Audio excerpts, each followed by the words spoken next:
Hello students, अगर आप class 12th में पढ़ते हैं और क्लास 12th में आपने आईपी सब्जेक्ट लिया है यानी इंफॉर्मेटिक्स प्रैक्टिसेस, तो आज का जो वीडियो है वो आपके लिए है। आज इस वीडियो में हम लोग डिस्कस करेंगे लास्ट ईयर का कंपार्टमेंट का क्वेश्चन पेपर आईपी का। तो चलिए वन बाय वन समझते हैं सारे क्वेश्चंस को और बहुत ही इजी वे में समझने की कोशिश करेंगे ताकि आपके जो डाउट्स हैं वो क्लियर हो सके। उसके बाद भी अगर कोई डाउट रह जाता है तो कमेंट सेक्शन में तो आप पूछ ही सकते हैं।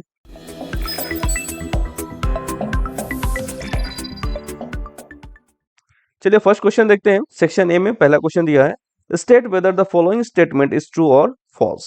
ये स्टेटमेंट सही है या गलत, चलिए चेक करते हैं। Series data structure of pandas can hold the value of integer data type only. तो सीरीज जो होता है डेटा स्ट्रक्चर ऑफ पांडास का, पांडा का जो डेटा स्ट्रक्चर है सीरीज, दो डेटा स्ट्रक्चर होते हैं, एक सीरीज होता है दूसरा डेटा फ्रेम होता है। इसमें बताया गया है कि उसका जो डेटा टाइप होता है वो केवल इंटीजर होता है। तो ये स्टेटमेंट जो है वो गलत है, केवल इंटीजर नहीं होता है और भी बहुत सारे डेटा टाइप्स होते हैं। तो ये स्टेटमेंट रॉन्ग हो गया, आपका फॉल्स हो गया। सेकंड क्वेश्चन है, what will be the output of the following SQL command. इस एसक्यूएल कमांड का आउटपुट क्या है? सेलेक्ट एमओडी दिया है। मोड फंक्शन क्या करता है? डिवाइड करने के बाद रिमाइंडर रिटर्न करता है, यानी 20 को जब आप 6 से डिवाइड करेंगे तो जो रिमाइंडर बचेगा वो आपका आउटपुट होगा। तो इसमें रिमाइंडर आपका क्या आएगा? 2 आएगा। तो सी जो है आपका करेक्ट ऑप्शन हो जाएगा। नेक्स्ट है third question, web pages showing stock prices and weather updates change frequently, therefore such web pages are. इस तरह के जो वेब पेज है वो क्या कहलाते हैं? यानी जिन ऐसे वेब पेजेस जिसमें फ्रिक्वेंटली चेंजेस होते रहते हैं, हर विजिटर और यूजर के अकॉर्डिंग जो डेटा है उस वेबसाइट का वो चेंज होता है, तो वो हमारा डायनामिक वेब पेज होता है। ठीक है, तो इसका जो करेक्ट ऑप्शन होगा वो बी होगा, डायनेमिक वेब पेज। अगर फिक्स होता है कंटेंट, उसके चेंजेस नहीं होते हैं, तो वो होते हैं स्टैटिक वेब पेज। आपके सिलेबस में ये दो वेब पेज के बारे में दिया गया है, डायनेमिक और स्टैटिक। जिसके कंटेंट फिक्स हो वो स्टैटिक वेब पेज और जिसके कंटेंट फ्रिक्वेंटली चेंज होते रहे तो डायनेमिक वेब पेज। इसका ऑप्शन हो गया बी। चलिए नेक्स्ट क्वेश्चन क्यों, यहाँ हिंदी इंग्लिश दोनों में दिया है, हम लोग इंग्लिश वाला देखते हैं। नेक्स्ट क्वेश्चन है हमारा, नेक्स्ट क्वेश्चन ये वाला fourth number, state true and false. फिर से ट्रू और फॉल्स का क्वेश्चन आ गया है। देखिए वीडियो में मैं चीजों को बहुत ही इजी वे में एक्सप्लेन करने की कोशिश करूंगा ताकि आपको इजीली समझ में आ जाए। Equijoin in SQL combines and display data from two or more relation based on matching value in common attribute। यानी जो कॉमन एट्रीब्यूट का मतलब हो गया कि कॉमन कॉलम से, ठीक है, यानी दो या दो से अधिक जो टेबल है उसमें जो कॉमन एट्रीब्यूट होंगे, कॉमन कॉलम्स होंगे, उससे डेटा को निकालना यानी उससे डेटा को डिस्प्ले करना। क्यों जानिंग का काम ही यही है कि जो मल्टीपल टेबल्स होते हैं उसमें से रिकॉर्ड को सेलेक्ट करना, फाइंड आउट करना। ठीक है, equi joining in SQL command and display data from two और मोर रिलेशन। मोर रिलेशन मतलब मोर टेबल की बात हो रही है, दो या दो से अधिक टेबल की बात होती है, तो इक्वी ज्वाइनिंग वही काम करता है। तो ये जो स्टेटमेंट है वो ट्रू है। Next question, the fraudulent act of obtaining the personal information of another person to commit online fraud is called. पहला ऑप्शन दिया है कॉपीराइट इन्फ्रिंगमेंट, सेकंड है प्लेगरिज्म, थर्ड है साइबर बुलिंग और फोर्थ नंबर में ऑप्शन दिया हुआ है आइडेंटिटी थेफ्ट। यानी इसका जो करेक्ट ऑप्शन होगा वो होगा आइडेंटिटी थेफ्ट। ठीक है, तो यहाँ आ जाएगा आइडेंटिटी थेफ्ट। प्लेगरिज्म क्या होता है? प्लेगरिज्म में तो जब हम लोग किसी और का बनाया हुआ चीज को अपने नाम से उसको प्रेजेंट करते हैं तो प्लेगरिज्म कहलाता है। चलिए नेक्स्ट क्वेश्चन की ओर, which of the following function is use to delete a row from a data frame. Data frame से जो रो होते हैं यानी रिकॉर्ड जो होते हैं, यानी पर्टिकुलर रो डिलीट करने के लिए कौन सा स्टेटमेंट सही है, कौन सा फंक्शन यूज किया जाता है? तो ड्रॉप फंक्शन है, डिलीट फंक्शन है, रिमूव रो और पॉप एट्रीब्यूट है। तो इसका जो करेक्ट ऑप्शन होगा वो होगा ड्रॉप। ठीक है, ड्रॉप फंक्शन का हम लोग यूज करते हैं रो को डिलीट करने के लिए from data frame. Next question है, what is the type of indexing that allow us to filter a data frame by applying condition, label indexing और boolean indexing। यानी boolean, इसका जो करेक्ट ऑप्शन होगा वो होगा boolean indexing। तो boolean indexing का यूज करते हैं हम लोग डेटा फ्रेम में फिल्टर के लिए। Now next question, question number 8, what will be the output of the following SQL query. Select mid incredible India, 6,3। यहाँ तीन पैरामीटर्स दिए हुए हैं, इनक्रेडिबल इंडिया, 6,3। ठीक है, इसमें पैरामीटर बोल सकते हैं या आर्गुमेंट भी इसको बोल सकते हैं। तीन आर्गुमेंट दिए हुए हैं। अगर मिड की बात करें तो मिड फंक्शन का काम क्या होता है?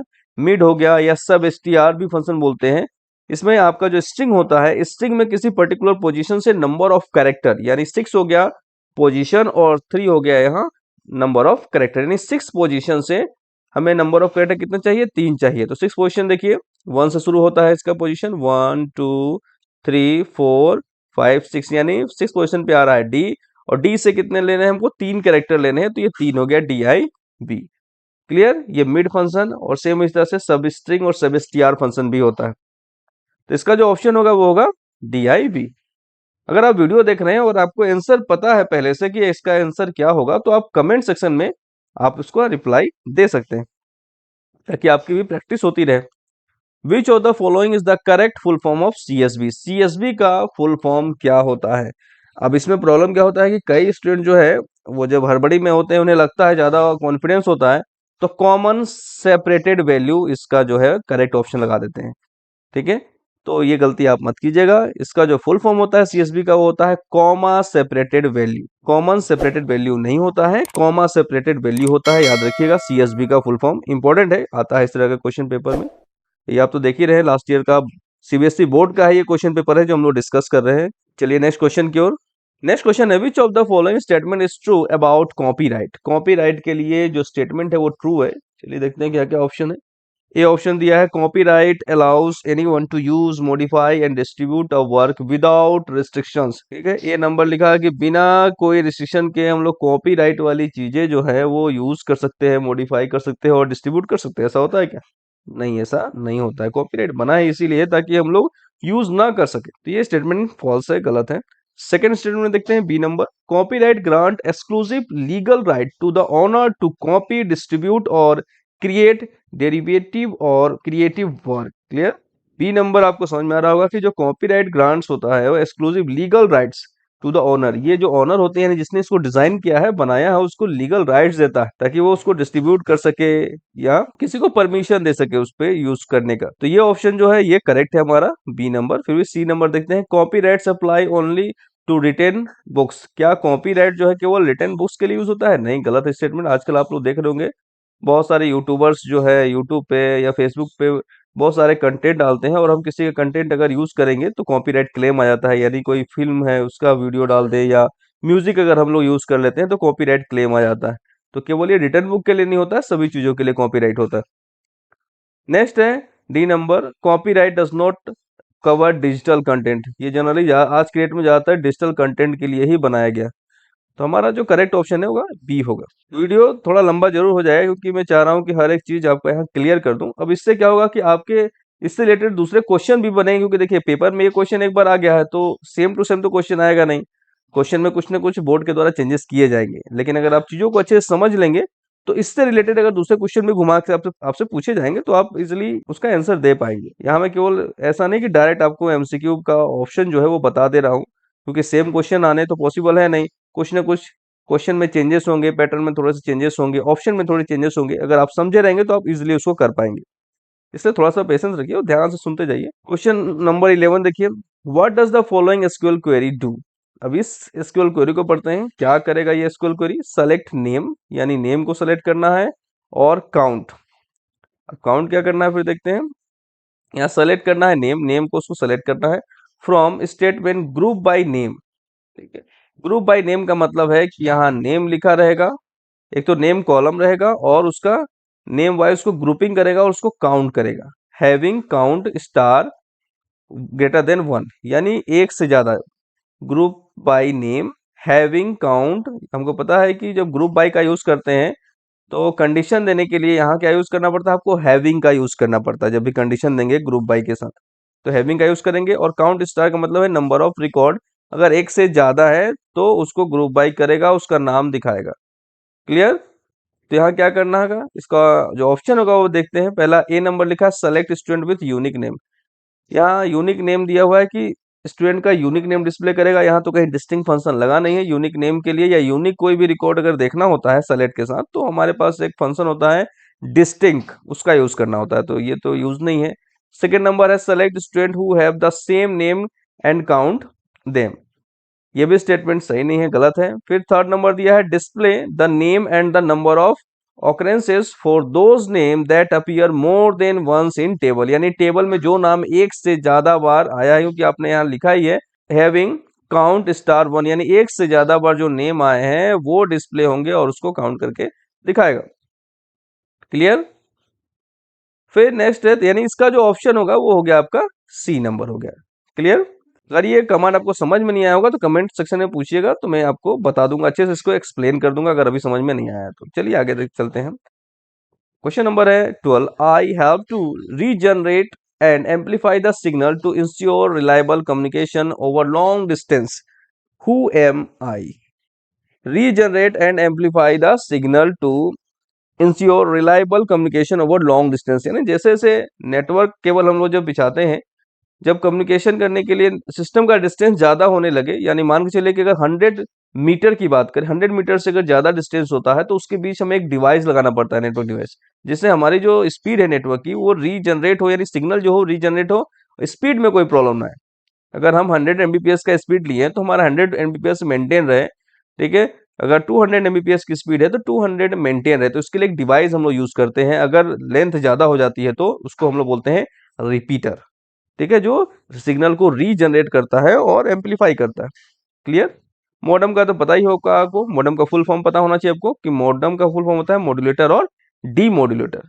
एम ओ से हो जाता है मॉड्यूलेटर और डी एम से हो जाता है डी मॉड्यूलेटर। इसका काम होता है सिग्नल को, जो एनालॉग सिग्नल होते हैं उसको डिजिटल में और डिजिटल को एनालॉग सिग्नल में कन्वर्ट करना।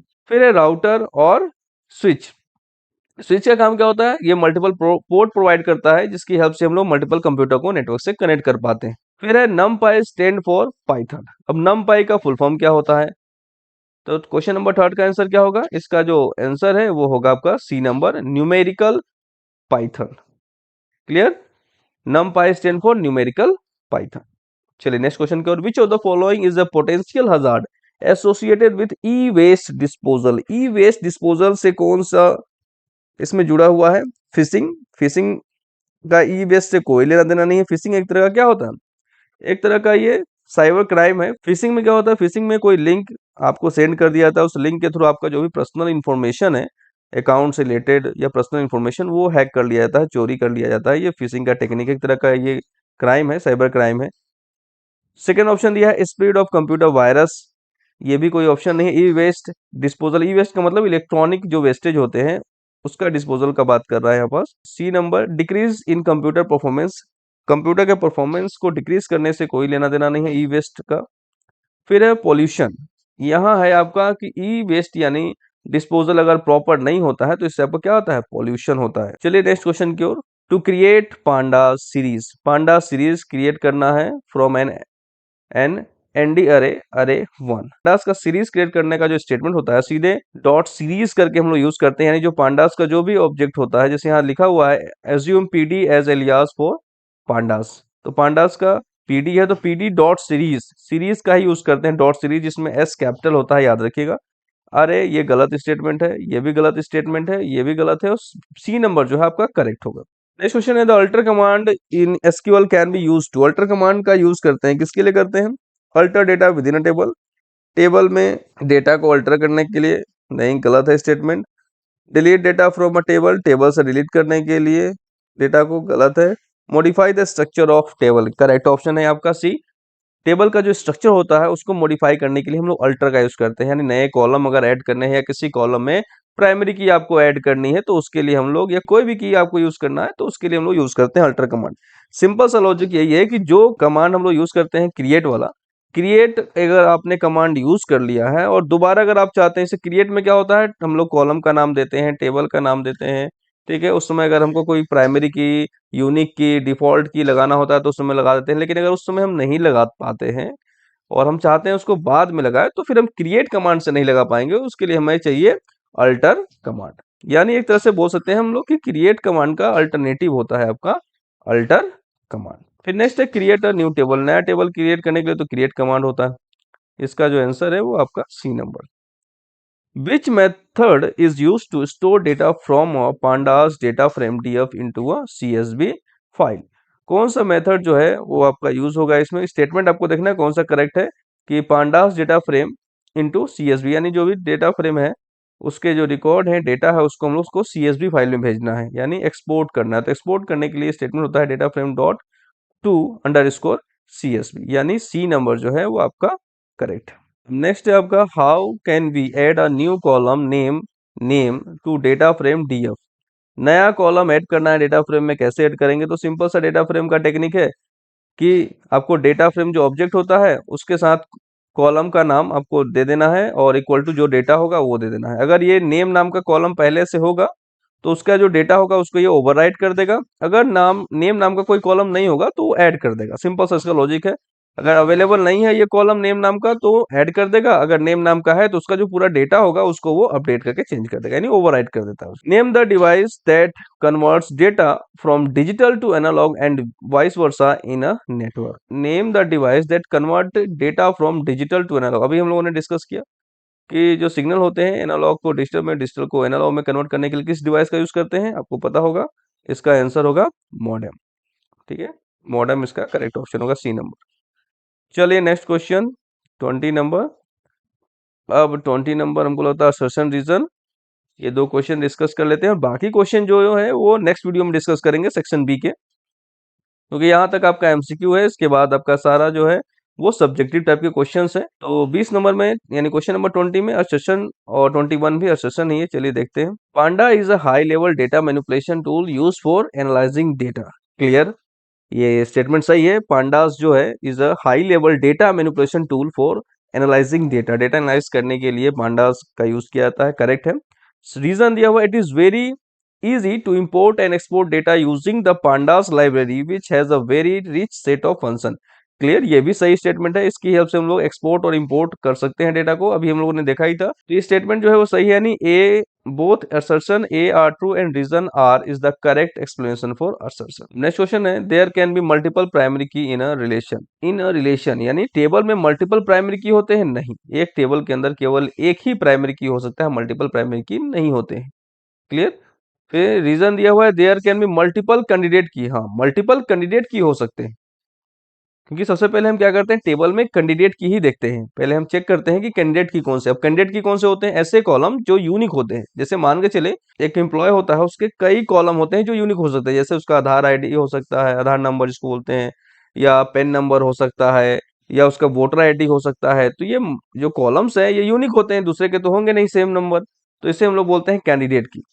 और उस कैंडिडेट की से ही हम एक की सेलेक्ट करते हैं एज अ प्राइमरी की। तो एक टेबल में मल्टीपल कैंडिडेट की हो सकते हैं, लेकिन प्राइमरी की उसमें से एक ही बनेगा, तो एक प्राइमरी की होगा। यानी पहला जो है वो गलत है, लेकिन दूसरा जो है स्टेटमेंट सही है, यानी रीजन सही है, असर्शन गलत है इसमें। तो इसका क्या आंसर हो जाएगा? Assertion A is false but reason R is true. Clear, यहां तक 21 नंबर तक आपके पूरे MCQ हो गए। अब नेक्स्ट वीडियो में हम लोग बात करेंगे सेक्शन बी का, जहां हमारा सब्जेक्टिव जो क्वेश्चंस है उसके बारे में डिस्कस करेंगे। आई होप वीडियो आपको पसंद आया होगा। इस तरह के इन्फॉर्मेटिव वीडियो के लिए प्लीज चैनल को सब्सक्राइब कीजिए और कमेंट सेक्शन में बताइए कि आपको वीडियो कैसा लगा, ताकि मैं इसका सेक्शन बी का जो पोर्शन है वो बना के यूट्यूब पे अपलोड कर सकूं। धन्यवाद।